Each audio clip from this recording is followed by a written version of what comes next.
మాయా సరస్సుకు వెళ్లి తిరిగి వస్తున్న వారి మీద కళావతి పంపిన కాలకేయుడు దాడి చేస్తాడు. విక్రమ్ మీద విష ప్రయోగం చేయటంతో అతడు బలహీనమవుతాడు. అదే అదునుగా విక్రమ్ వైపుకు కత్తిని విసిరాడు కాలకేయుడు. ఆ కత్తి తనకి దగ్గరవుతుండగా ఒంట్లోని శక్తినంతా ఉపయోగించిన విక్రమ్ వజ్రతో కాలకేయుని కత్తిని రెండుగా చీల్చి కళ్లు తెరిచి మూసేలోపు కాలకేయుని గుండెల్లో వజ్రను దించాడు. వజ్రలో పుట్టిన అగ్నికి భగ్గున ఆహుతైపోయాడు కాలకేయుడు. వెంటనే విష ప్రభావంతో విక్రమ్ కూడా స్పృహ తప్పి కింద పడిపోయాడు. అది చూసి కేతనేశ్వర్, శరణ్య కంగారుగా విక్రమ్ దగ్గరికి వెళ్లారు. మహామంత్రి, అనుదీప్ మాత్రం పైకి విక్రమ్ గురించి బాధపడుతున్నట్టు నటిస్తూ ఒకరి మొహాలు ఒకరు చూసుకుంటూ ఉన్నారు. అంతలో శరణ్య మాట్లాడుతూ, ఎవరు వాళ్ళు, ఎందుకు మన మీద దాడి చేశారు అని మహామంత్రిని అడిగింది. ఇంకెవరు, దోపిడీ దొంగలై ఉంటారు అని వెంటనే అన్నాడు మహామంత్రి. ఆయన వైపు కాస్త కోపంగా చూసిన కేతనేశ్వర్, దోపిడీ దొంగలైతే దోచుకోవడానికి వస్తారు, చూస్తుంటే వాళ్ళు విక్రమ్ ను హతమార్చడానికి వచ్చారనిపిస్తుంది అని అన్నాడు. నిజమే, నాకు అదే నిజమనిపిస్తుంది. కాని విక్రమ్ ను చంపాలనుకునే వాళ్ళు ఎవరై ఉంటారు అని అడిగింది శరణ్య. అప్పటికే శరణ్యకి కళావతి మీద అనుమానం వచ్చింది. వారి మాటలతో కంగారు పడిన మంత్రి తన మీద కూడా అనుమానం వస్తుందని భయపడి, యువరాజును చంపటానికి వచ్చారని ఎందుకు అనుకుంటున్నారు, కేతనేశ్వర్ ను కూడా చంపాలనుకున్నారు కదా అన్నాడు తడబడుతూ. స్పృహ కోల్పోయిన విక్రమ్ వైపు చూస్తున్న కేతనేశ్వర్, ఇది ఇక్కడ చర్చ చేయాల్సిన అవసరం లేదు. రాజ్యానికి వెళ్లిన తర్వాత మహారాజు గారే చూసుకుంటారు. ఇప్పుడైతే మనం ఇక్కడి నుండి రాజ్యంలోకి వెళదాం అని చెప్పాడు. కొంత సమయం తర్వాత రాజ్యానికి చేరుకున్న రథం నేరుగా రాజ వైద్యశాలకు వెళ్ళింది. అక్కడ విక్రమ్ ని పరీక్షించిన వైద్యుడు, యువరాజును కాపాడడం చాలా కష్టం అంటూ పెదవి విరిచాడు. విషం వ్యాపించడంతో విక్రమ్ శరీరం మొత్తం నీలం రంగులోకి మారిపోయింది. నాడి దొరకటం లేదు. ఊపిరి తీసుకుంటున్నాడో లేదో కూడా తెలియని స్థితిలో ఉంది శ్వాస. విషయం తెలియగానే మహారాజు గారు, భాగ్యలక్ష్మి అందరూ హుటాహుటిన పరిగెత్తుకుని వైద్యశాలకు వచ్చారు. భాగ్యలక్ష్మి దుఃఖంలో ఉంటే మహారాజు గారు ఆగ్రహంతో రగిలిపోతున్నారు. విక్రమ్ గురించి తెలిసి చాలా మంది ప్రజలు అక్కడికి వచ్చి యువరాజు త్వరగా కోలుకోవాలని ప్రార్థిస్తూ ఉన్నారు. విక్రమ్, విక్రమ్ అంటూ భాగ్యలక్ష్మి బోరు బోరున ఏడుస్తోంది. అసలేం జరిగింది, ఎన్నడూ లేనిది ఈ రోజు ఈ దారుణమేంటి అని అరుస్తూ అడిగాడు మహారాజు. ఆ మాటలకు సమాధానం చెప్పాలని కేతనేశ్వర్ ముందుకు వెళుతుండగా అతన్ని ఆపేసిన మహామంత్రి, మహారాజా, రాజపరివారం అని తెలియక దోపిడీ దొంగలు దాడి చేశారు. మన విక్రమసింహ యువరాజు వాళ్ళందరినీ హతమార్చారు అని అన్నాడు. మహామంత్రి కావాలనే నిజాన్ని కప్పిపెట్టి అబద్ధం చెప్తున్నారని అర్థం చేసుకున్న కేతనేశ్వర్ ఆవేశంగా ముందుకి వచ్చి, అబద్ధం మహారాజా, మహామంత్రి గారు కావాలని నిజాన్ని దాస్తున్నారు. అక్కడ జరిగింది దోపిడీ దొంగల దాడిలా అనిపించటం లేదు అని అన్నాడు. కేతనేశ్వర్ ఇంకా మాట్లాడితే సమస్య పెద్దదవుతుంది అనుకున్న కళావతి వెంటనే కల్పించుకుని, మహారాజా, చిన్నవాళ్లు కదా, ఏదో పొరపడుతున్నట్టున్నారు. ముందు యువరాజు గారి ప్రాణాలు కాపాడే మార్గం చూద్దాం. ఈలోపు ఏం జరిగిందో నేను కనుక్కుంటాను అని అంది. మధ్యలోకి కళావతి వచ్చి మాట్లాడగానే ఆ దాడి ఆమె పని అని అర్థం చేసుకున్న భాగ్యలక్ష్మి, అవసరం లేదు, నా కొడుకును ఎలా కాపాడుకోవాలో నాకు తెలుసు అని కొంచెం గట్టిగా అంది. ఆమె మాట్లాడుతున్నప్పుడు కళ్ళు ఎర్రగా చింతనిప్పుల్లా మండిపోతున్నాయి. అంతలో ఎవరూ ఊహించని విధంగా ఆ ప్రదేశం మొత్తం వేడిగాలి ఆవరించి మత్తుగా ఉన్న ఏదో ఘాటు వాసన అక్కడ వ్యాపించింది. ఆ గాలి పీలుస్తున్న అందరికీ నెమ్మదిగా కళ్ళు తిరగటం మొదలైంది. అసలేం జరుగుతుందో ఎవరికీ అర్థం కావటం లేదు. కాని వైద్యుడు మాత్రం ఆశ్చర్యంగా చూస్తూ, శ్వేతనాగు వాయు రూపంలో విషం వదులుతున్నట్టుగా వాసన వస్తుందేంటి అని అనుకుంటూ చుట్టూ చూశాడు. ఆ వాసన భరించలేక అందరూ తలలు పట్టుకోవడంతో, ఏం జరుగుతుంది ఇక్కడ అని అతి కష్టం మీద అడిగాడు మహారాజు. అప్పటికే అందరి కళ్ళు బైర్లు కమ్మాయి. భాగ్యలక్ష్మి మాత్రం ఆగ్రహంతో ఊగిపోతూ ఉంది. ఆ ఆగ్రహంలో ఆమె రూపం ఒక్కసారిగా శ్వేతనాగుగా మారి మళ్లీ మనిషిగా మారిపోయింది. అది గమనించిన వైద్యుడు, అమ్మా భాగ్యలక్ష్మి, శాంతించు, లేదంటే ఈ రాజ్యం రాజులేని అనాథైపోతుంది. నీ కొడుకును కాపాడే బాధ్యత నాది అని అన్నాడు. ఆయన మాటలకు తత్తరపడిన భాగ్యలక్ష్మి అయోమయంగా వైద్యుడి వైపు చూసింది. ఎందుకంటే తను శ్వేతనాగులా మారినట్టు తనకే తెలియదు. ఆ మైకంలో భాగ్యలక్ష్మి ఉండగా, దేవి శాంతించండి, మీ కొడుకుని మీరే కాపాడుకోవచ్చు, ఒక మార్గం ఉంది, వెంటనే నాతో రండి అని వైద్యుడు అనగానే, ఏం చెయ్యాలి వైద్యుల వారు, చెప్పండి అంటూ అక్కడ అందరూ స్పృహ తప్పి నేల మీద పడిపోవటం గమనించి ఆశ్చర్యపోయి, ఏమైంది, ఎందుకు వీళ్ళిలా స్పృహ తప్పి పడిపోయారు అని అడిగింది. ఆ మాట వినగానే భాగ్యలక్ష్మికి శ్వేతనాగుగా మారిన విషయం తెలియదని అర్థం చేసుకుని, దేవి ఇవన్నీ మాట్లాడుకునే సమయం ఇప్పుడు లేదు, ముందు మీరు నాతో రండి అంటూ విక్రమ్ గదివైపు నడిచాడు. భాగ్యలక్ష్మి కూడా ఆయన్ని అనుసరించింది. తల్లి, నేను చెప్పేది ఎందుకు ఏమిటి అని అడగకుండా చేయండి, మీ కొడుకు కొన్ని నిమిషాల్లో లేచి కూర్చుంటాడు అని అన్నాడు వైద్యుడు. ఏం చెయ్యాలో చెప్పండి స్వామి, నా కొడుకు బ్రతుకుతాడంటే ఏం చేయటానికైనా నేను సిద్ధమే అని అంది భాగ్యలక్ష్మి. ఆమె అలా అడగటంతో ఏం చేయాలో చెప్పాడు వైద్యుడు. అది విని అయోమయం ఆశ్చర్యం కలగలిసి షాక్ తో చూస్తూ ఉండిపోయింది భాగ్యలక్ష్మి. తప్పదు తల్లి, వేరే మార్గం లేదు. నేను చెప్పింది చెయ్యండి. ఖచ్చితంగా మీ కొడుకు బ్రతుకుతాడు. ఇలా చేస్తే ఇప్పుడే కాదు, ఇక ఎప్పుడు కూడా ఎటువంటి విషయం అతన్ని ఏమీ చెయ్యలేదు అని అన్నారు ఆయన.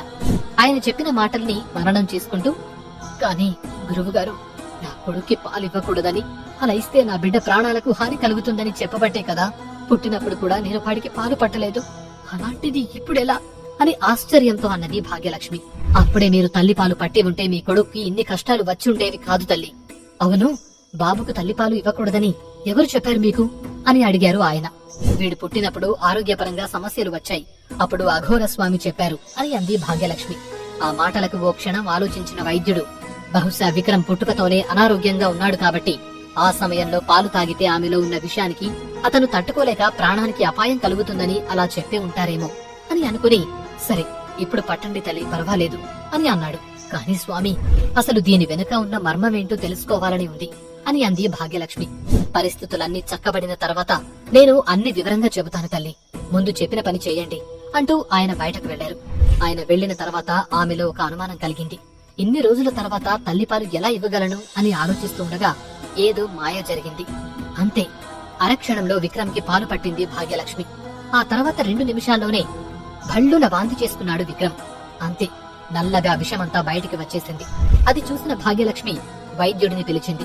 నీ కొడుకు ఒంట్లో ఉన్న విషమంతా బయటికి వచ్చేసింది తల్లి, విక్రమ్ ఇక కోలుకున్నట్లే అని అన్నారాయన. ఆయన అన్నట్లుగానే నీలంగా మారిన విక్రమ్ శరీరం మళ్లీ మామూలు రంగులోకి వచ్చేసింది. నాడి కూడా సాధారణ స్థితికి వచ్చింది.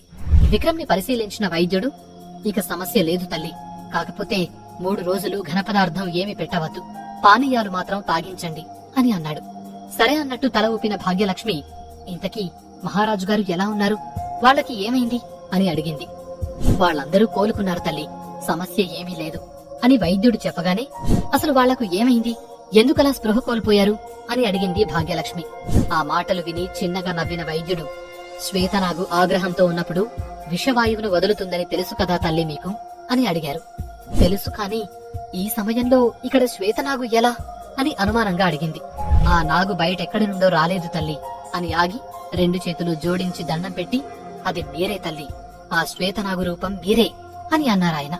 అది వినగానే భాగ్యలక్ష్మి కాళ్ల కింద భూమి కంపించినట్టయింది.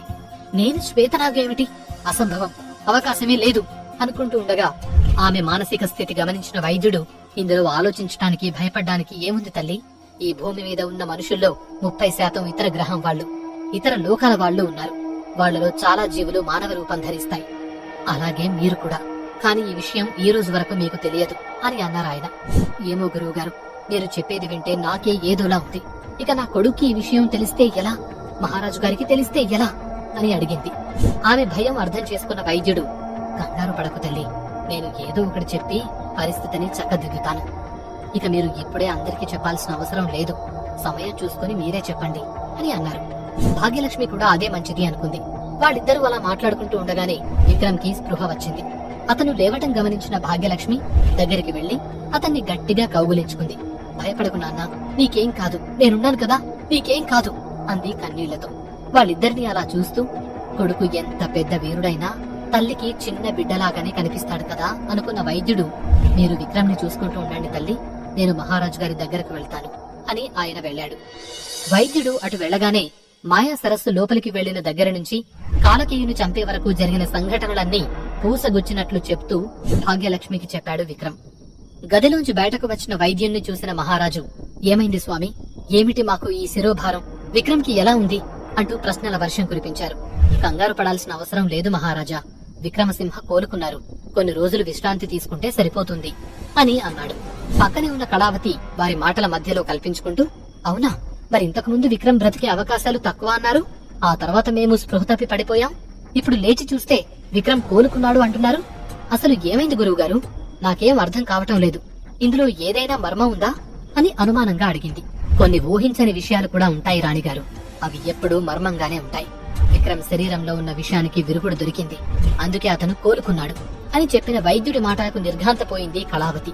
అసలు ఆ విషయానికి విరుగుడు దొరకటం అసంభవమని విన్న కళావతి వైద్యుడి మాటలకు ఆశ్చర్యపోతుండగా, అవునా, అంత హఠాత్తుగా అది ఎలా సాధ్యపడింది అని ఆశ్చర్యంగా అడిగిన మహారాజు, కారణ జన్ములకు అన్నీ అలాగే కలిసి వస్తాయి మహారాజా. ఆ రోజు మీకు ఔషధం దొరకడం, ఈ రోజు విక్రమ్కు విరుగుడు దొరకటం అంతా దైవలీల అన్నాడు వైద్యుడు. వైద్యుడి మాటలకు చిరాకు పడ్డ కళావతి అసహనంగా, దయచేసి అసలు ఏం జరిగిందో మాకు సూటిగా చెప్పగలరా అని అన్నది. ఆమె గురించి తెలిసిన వైద్యుడు మనసు లోపల నవ్వుకుంటూ, మీరు స్పృహ తప్పి పడిపోవడానికి కారణం విక్రమ్ను కాపాడడానికి వచ్చిన ఆ శ్వేతనాగు అని అన్నారు. శ్వేతనాగు పేరు వినగానే అందరూ షాకై ఒకరి ముఖాలు ఒకరు చూసుకున్నారు. అంటే అని రెట్టించి అడిగింది కళావతి. విక్రమ్ శరీరంలోని విషయాన్ని బయటకు తీయగలిగేది ఆ శ్వేతనాగు ఒకటే మహారాణి. అందుకే సాక్షాత్తు ఆ శ్వేతనాగే దిగివచ్చి విక్రమ్ని ఆరోగ్యంగా చేసి వెళ్ళింది. ఆవిడ వచ్చిన సమయంలోనే మీకు స్పృహ తప్పటం జరిగింది అని అన్నారు ఆయన. సాక్షాత్తు శ్వేతనాగే వచ్చి విక్రమ్ను బాగు చేసి వెళ్ళిందా అనుకుంటూ అందరూ ఆశ్చర్యపోయారు. మహారాజు గారైతే 2 చేతులతో నమస్కరిస్తూ, హరహర మహాదేవ, శంభో శంకర, అంతా దేవదేవుని దయ అన్నారు. శరణ్య, కేతనేశ్వర్ అప్పుడే స్పృహ నుండి బయటకొచ్చారు. కాని శ్వేతనాగు గాలి ప్రభావం వల్ల ఇద్దరు కాస్త నీరసంగా ఉండి ఒళ్లంతా నొప్పులతో బాధపడుతున్నారు.